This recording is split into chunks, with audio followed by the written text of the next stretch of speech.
بسم اللہ الرحمن الرحیم۔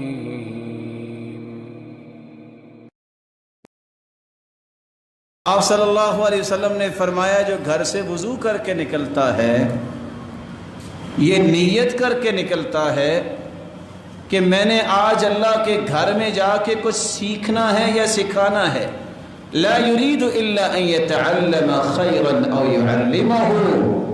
نیت، وضو، یہ دو کام کر کے گھر سے مسجد آتا ہے، نماز پڑھ کے واپس جاتا ہے، اسے اتنا ہی ثواب ملتا ہے۔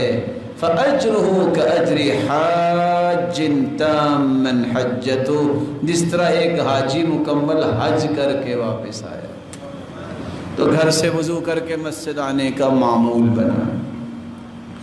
دوسرا طریقہ، من صلى الفجر في جماعة ثم قعد يذكر الله عز وجل حتى تطلع الشمس ثم صلى ركعتين كانت له كأجر حجة وعمرة تامة تامة۔ جو فجر کی نماز با جماعت پڑھتا ہے پھر اللہ کے ذکر میں مشغول ہو جاتا ہے اور حتیٰ کہ سورج نکل آتا ہے، سورج نکلنے کے بعد وہ 2 رکعتیں پڑھ لیتا ہے، اللہ اسے مکمل حج عمرے کا ثواب عطا کر دیتے۔ تیسرا طریقہ یہ ہے، اللہ کے رسول صلی اللہ علیہ وسلم نے فرمایا، میرے صحابہ الا اخبرکم بخیر اعمالکم، سب سے بہترین عمل کے بارے میں نہ بتاؤں؟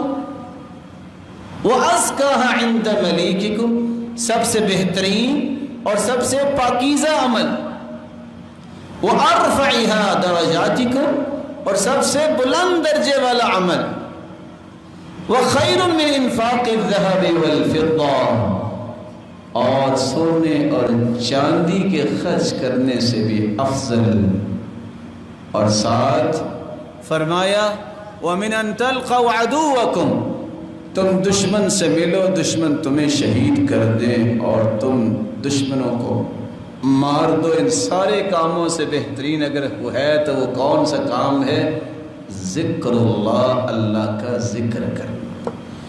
نیت اگر آپ کی ہے حج عمرہ کرنے کی، قیامت کو جہاں حاجی کھڑے ہوں گے، حدیث کی روشنی میں اللہ کے رسول فرماتے ہیں فَأَجْرُهُمَا سَوَاءٌ، نیت کرنے والے کو بھی اتنا ہی اجر ہوگا جو حج کرنے والا ہے۔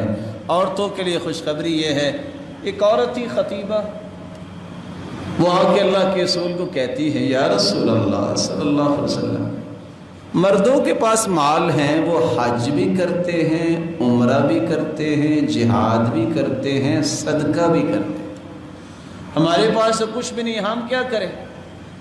آپ نے 2 سوال کیے، فرمایا گھر کی کام کرتی ہو، کھانا بناتی ہو؟ جی ہاں۔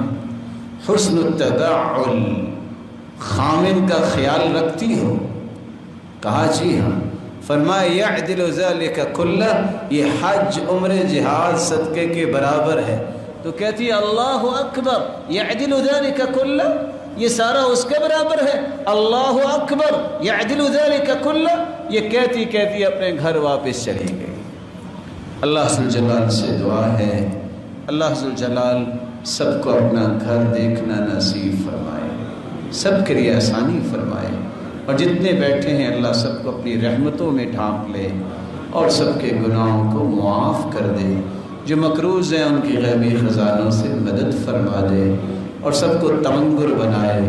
الہ العالمین سب کی اولادوں کو نیک بنا اور دست و بازو بنا اور آنکھوں کی ٹھنڈک بنا اور صدقہ جاریہ بنا۔ الہ العالمین جس طرح تیرے گھر میں جمع ہیں ان کو اپنے عرش کے سائے تلے بھی جمع فرما اور اپنی جنت میں بھی جمع فرما اور اپنے دیدار کا مستحق بنا۔ وآخر دعوانا ان الحمد للہ رب العالمین۔